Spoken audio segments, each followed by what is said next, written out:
ಇವತ್ತು ಮುಖ್ಯಮಂತ್ರಿ ಡಿ.ಕೆ. ಶಿವಕುಮಾರ್ ಅವರು ಅಜ್ಜಯ್ಯನ ಮಠಕ್ಕೆ ಭೇಟಿ ನೀಡಲಿದ್ದಾರೆ. ಕಾಡಸಿದ್ದೇಶ್ವರ ಮಠಕ್ಕೆ ಭೇಟಿ ನೀಡಿ ಪೂಜೆಯನ್ನ ಸಲ್ಲಿಸುತ್ತಾರೆ ಮುಖ್ಯಮಂತ್ರಿಗಳು.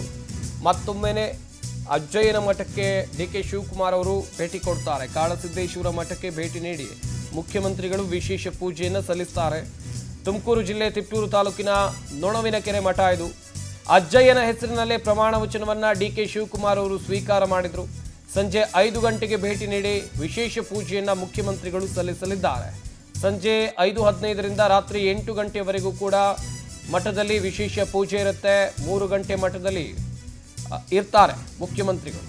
3 ಗಂಟೆ ಪೂಜೆಯಲ್ಲಿ ಭಾಗಿ ಆಗಲಿದ್ದಾರೆ. ರಾತ್ರಿ 8 ಗಂಟೆಗೆ ಬೆಂಗಳೂರಿಗೆ ಮುಖ್ಯಮಂತ್ರಿ ಡಿ.ಕೆ. ಶಿವಕುಮಾರ್ ಅವರು ವಾಪಸ್ ಆಗಲಿದ್ದಾರೆ ಎನ್ನುವ ಮಾಹಿತಿ ಇದೆ. ಪ್ರಮಾಣ ವಚನ ಕಾರ್ಯಕ್ರಮ ಮುಂಚಿತವಾಗೂ ಕೂಡ ಅಜ್ಜಯ್ಯನ ಮಠಕ್ಕೆ ಭೇಟಿಯನ್ನು ಕೊಟ್ಟಿದ್ದರು. ಈಗ ಮುಖ್ಯಮಂತ್ರಿಯಾಗಿ ಅಧಿಕಾರ ಸ್ವೀಕಾರ ಮಾಡಿ ಆದಮೇಲೂ ಕೂಡ ಅಜ್ಜಯ್ಯನ ಮಠಕ್ಕೆ ಡಿ.ಕೆ. ಶಿವಕುಮಾರ್ ಅವರು ತೆರಳುತ್ತಾ ಇರೋದು. ಸಂಜೆ 5 ಗಂಟೆಗೆ ಭೇಟಿ ಕೊಡ್ತಾರೆ. 5:15ರಿಂದ ರಾತ್ರಿ 8 ಗಂಟೆವರೆಗೂ ಕೂಡ ತುಮಕೂರು ಜಿಲ್ಲೆ ತಿಪಟೂರಿನಲ್ಲಿರುವ ನೊಣವಿನಕೆರೆ ಮಠದಲ್ಲಿ ಮುಖ್ಯಮಂತ್ರಿ ಡಿ.ಕೆ. ಶಿವಕುಮಾರ್ ಅವರು ಇರ್ತಾರೆ. ವಿಶೇಷ ಪೂಜೆಯನ್ನು ಕೂಡ ಸಲ್ಲಿಸ್ತಾರೆ ಎನ್ನುವ ಮಾಹಿತಿ ಇದೆ. ರಾತ್ರಿ 8 ಗಂಟೆಗೆ ಬೆಂಗಳೂರಿಗೆ ವಾಪಸ್ ಆಗ್ತಾರೆ.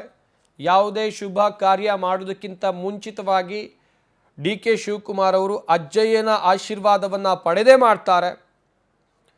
ಹಾಗೆಯೇ ಈಗಲೂ ಕೂಡ ಮುಖ್ಯಮಂತ್ರಿ ಆದಮೇಲೂ ಕೂಡ ಅಜ್ಜಯ್ಯನ ಆಶೀರ್ವಾದ ಪಡೆಯುವಂಥ ನಿಟ್ಟಿನಲ್ಲಿ ಇವತ್ತು ಸಂಜೆ 5 ಕಾಲಿಗೆ ಅವರು ಅಜ್ಜಯ್ಯನ ಮಠಕ್ಕೆ ಭೇಟಿ ಕೊಡಲಿದ್ದಾರೆ.